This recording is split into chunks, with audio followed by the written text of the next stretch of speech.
안녕하세요, 장우성입니다. 오늘은 몰디브 여행 계획하시는 분들에게 제일 필요한 정보, 이동 부분과 식사 부분에 대해서 간단하게 안내를 드리려고 합니다. 몰디브가 우선 다른 지역과 좀 다른 부분은 뭐냐면, 몰디브 같은 경우는 이 아톨들로 인해서 일단은 구역이 정해져 있고요. 이 아톨들로 들어가다 보면 또 섬들이 이렇게 여러 개 가지가 있고, 또 안으로 들어가다 보면 섬들 안에 리조트가 하나씩 위치되어 있습니다. 그래서 일반 다른 지역과 다르게 이동에 대해서 조금 공부를 좀 하시고 준비를 하셔야 되는 부분이 있거든요. 오늘 그 부분을 말씀드리겠습니다. 자, 우선 이동 수단 같은 경우는 스피드보트, 그 다음에 수상 비행기, 그 다음에 국내선, 크게 요 세 가지로 일단 나눠지고요. 구간별로 장점과 단점에 대해서 말씀을 드릴 텐데, 스피드보트 같은 경우는 아무래도 공항에서 대기하실 수 있는 시간이라든지 그런 부가적으로 소모되는 시간 소모를 좀 감축할 수 있는 게 장점입니다. 그리고 이상이변에도 별 타격이 없어요. 그래서 엔간하면은 우리가 다 원하시는 숙소로 이동을 하실 수가 있다.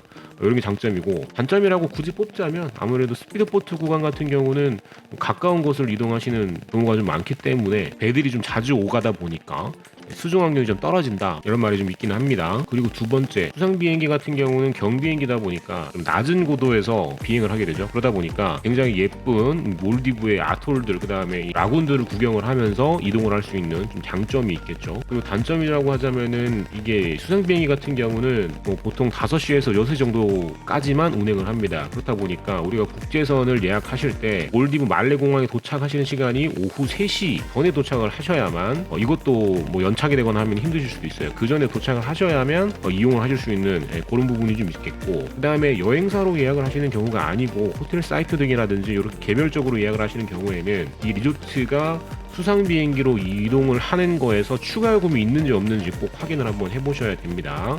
어떤 경우는 기본 이동 자체가 스피드보트 또는 국내선 이용하신 다음에 스피드보트를 타야 되는 경우가 있기 때문에 이 부분을 다시 한번 체크는 꼭 한번 하셔야 될 거예요. 그리고 마지막으로 국내선 같은 경우는 우리나라와 동일하게 김해공항에서 제주공항 가는 뭐 그런 국내선이라고 보시면 될 것 같습니다. 장점이라고 하자면 늦은 시간에도 이동이 일단 가능하다는 장점이 있어요. 말레공항에 도착을 좀 늦게 하시더라도 일단 리조트까지 당일날 이동을 할 수 있다. 그 부분이 장점이고요. 단점이라고 하자면은 국내선 공항에 도착한 다음에 거기에서 스피드보트를 또 한 번 더 타야 되는 그런 뭐 조금 번거로움이 있는 부분이 있을 수 있겠죠. 그래서 아까 뭐 수중 환경을 간단히 말씀드렸는데, 무조건 멀다고 해서 좋은 건 아니에요. 그죠? 아무래도 장점과 단점을 가지고 있긴 합니다. 우선적으로는 당연히 여러분들이 좋아하는 스타일의 리조트를 고르시는 게 제일 중요하겠지만, 생각보다 제가 상담을 해드렸을 때 이 이동 수단에 대해서 당황하시는 분들이 많았단 말이죠. 이동을 어떻게 하는지 정도만, 이 이동을 하기 위해서 내가 어떻게 가기 전에 준비를 해야 되는지, 앞서 말씀드렸던 것처럼 수상 비행기 같은 경우를 이용해야 되니까 우리가 못해도 정말 여유 있게 1시에서 2시 정도 사이에는 말레 공항에 도착하는 비행기 편수를 예약을 해야 되겠다라든지, 아니면 우리는 국내선을 이용할 거기 때문에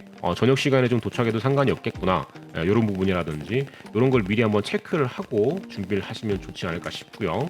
그 다음에 식사 부분으로 넘어가겠습니다. 식사 같은 경우도 종류가 여러 가지가 있습니다. 몰디브 같은 경우는 뭐 하프보드, 풀보드, 그 다음에 올인클루시브, 보통 이렇게 나눠집니다. 하프보드는 아침 식사 그리고 점심 또는 저녁 식사를 골라서 드실 수 있는 거고, 그러니까 하루에 총 2끼를 드실 수 있는 거죠. 풀보드 같은 경우는 아침, 점심, 저녁 3끼를 다 포함시켜주는 경우를 얘기하고요. 그 다음에 올 인클루시브라는 조건은 일단 기본적으로는 아침, 점심, 저녁을 다 포함을 해주면서 리조트 자체적으로 가지고 있는 장점들이 있죠. 부가적으로 부대 시설들이라든지 이런 것들에 대한 프로그램들을 무료로 이용하게끔 해주는 겁니다. 예를 들자면 종류가 여러 가지인, 예를 들어서 푸보드나 풀보드에서 이용 가능했던 레스토랑 이외에 다른 레스토랑에서도 식사를 가능하게끔 해준다든지, 그 다음에 풀바라든지 이런 데서 음료를 무료로 제공을 해준다든지, 그 다음에 호텔 객실 안에 있는 미니바, 냉장고에 있는 음식들을 하루에 한 번씩 리필을 해준다든지, 그 다음에 리조트에 따라서는 유료 액티비티 프로그램 같은 거, 예를 들어서 낚시하러 나가시는 프로그램이라든지 이런 거 보통 보면은 뭐 10만원, 15만원씩 한단 말이죠. 이런 거를 한번 제공해준다든지, 그 다음에 짜잘짜잘한 뭐 무동력 해양 스포츠, 그 다음에 스노클 장비 등 이런 것들도 유료로 원래 빌리셔야 되는 건데 무료로 빌려준다든지, 이런 프로그램들을 기본적으로 좀 다 포함을 시켜놓는 그런 플랜을 올인클루시브라고 얘기를 합니다. 우리가 가셔가지고 올인클루시브에 포함되어 있는 이런 품목들을 많이 이용할 것 같다라고 생각을 하시면 당연히 올인클루시브 플랜을 이용하시는 게 이득이 될 거고, 우리는 완전 그냥 숙소 방 안에서만 조용히 지내는 타입이기 때문에 이런 것들이 별로 혜택이 없는 것 같다라고 하시면은 당연히 풀보드라든지 하프보드, 같은 정도만 포함을 하시고 필요한 것만 이용하시는 게 낫겠죠. 그렇게 해서 이 두 가지 정도가 아무래도 예약을 하실 때 많이 생소한 부분이 있는 부분이라서 간단하게 설명을 드리려고 제가 준비를 했고요. 요 정도만 기본적으로 알고 계신 이후에 그 다음에 마음에 드시는 리조트를 예약을 하시거나 그 다음에 뭐 여행사 상담을 받아보시게 되면 상당히 원활하게 좋은 리조트를 찾아서 예약하실 수 있지 않을까 싶네요. 아무쪼록 여행 준비 잘 하셔서 즐거운 여행 다녀오셨으면 좋겠네요. 지금까지 장우성이었습니다.